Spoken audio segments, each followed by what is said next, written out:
Hop.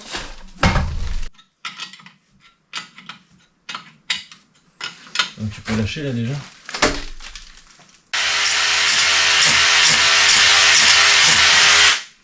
Mais... Ah, ça y est. Ça y est. Ouais, on a...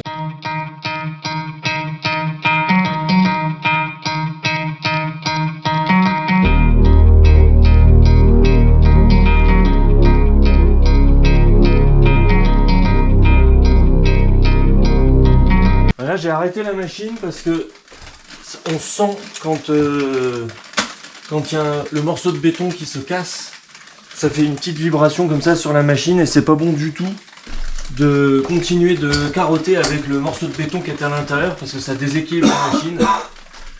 Donc là il va falloir descendre la couronne, tomber le morceau de béton qui est dedans et la remettre.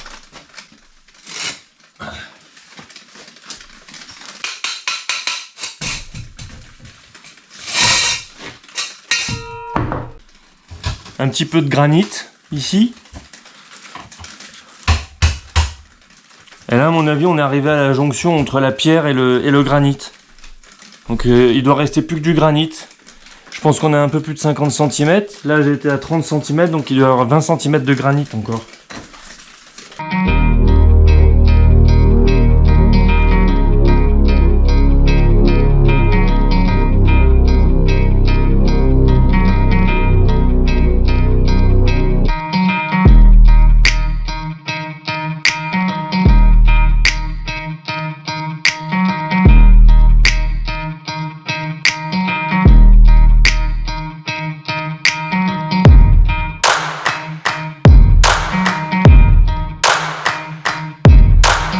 « 100% granit ». Ah bah là, je comprends mieux pourquoi c'est long. Putain. C'est vraiment une roche super dure.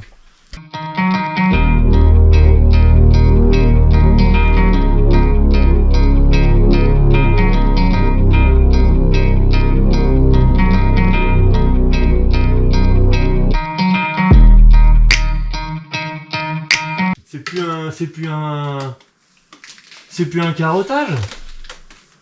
C'est un tunnel. Et pourtant c'est du béton au fond là. Ah non, non, là c'est du granit là. Au fond, Ouais, ouais, tout au fond là c'est du granit. Putain mais on doit pas être loin quand même. Tout au fond là c'est du granit. Bah, combien t'as dit? On n'a pas fait avec le... 77. Combien? 77. Non, il resterait 17 cm. Non, 77 avec ça. Vas-y, 60. 61 là. Vas-y. Bah, on le fait avec le... Il y a combien là? Ah ben il est là, je l'ai écarté. Tiens. Ouais. Ça, je peux le mettre. Il y a la bague dessus. Ouais.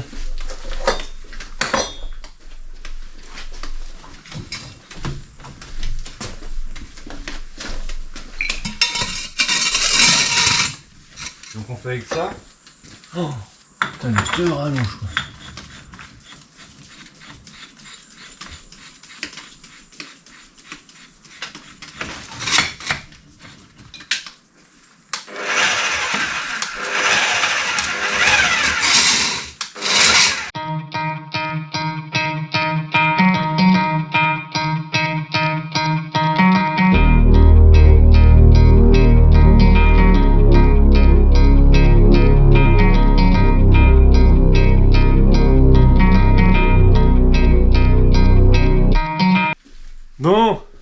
Bon, ben tu vois, on l'a eu. Avec de la patience.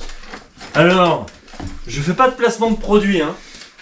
Je suis pas payé par Reims, mais bon, là, j'avoue que la machine a quand même fait un sacré boulot. Qu'est-ce que t'en penses, Hubert? Ah oui.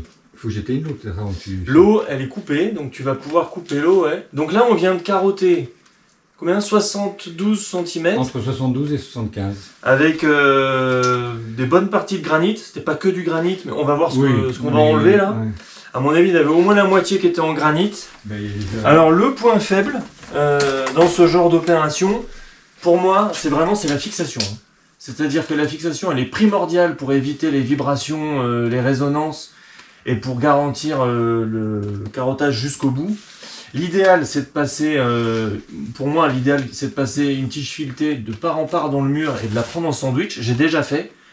Mais là, c'était pas possible parce que j'avais pas de mèche de 1 mètre, parce que j'avais une mèche de 60 cm. Et les fixations REMS, c'est là pour le coup, je peux me permettre parce qu'il n'y a pas de placement de produit, ça marche pas.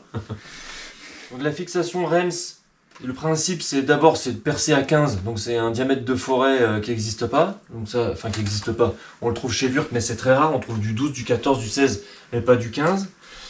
Ensuite, il faut percer pile poil à la bonne profondeur pour que la cheville se mette en butée. On fait une expansion avec un outil spécial, là je ne l'ai pas avec moi, mais avec un outil à frapper, on fait une expansion. Et elle est supposée donc avoir pris dans le béton, sauf que comme elle a les bords lisses, en général elle glisse. Il y a une traction qui est phénoménale là, quand on fait un carottage comme ça. Et donc moi ce que j'utilise, ce n'est toujours pas du placement de produit d'ailleurs, je me permets de le dire, ce sont des chevilles Wurth à béton. Sauf que là, eh ben, on a aussi un peu atteint la limite de ce type de fixation. Parce que le béton qu'on avait là, il était un peu tendre, et que ce qu'on avait derrière, c'était très dur et très long. Donc voilà, on a réussi, tant mieux, mais il y a une des fixations qui a fini par lâcher. On a tout fini avec une sur les deux là. Donc, tant mieux. Ouais, mais je vais les fermer. Oh, regarde-moi ça.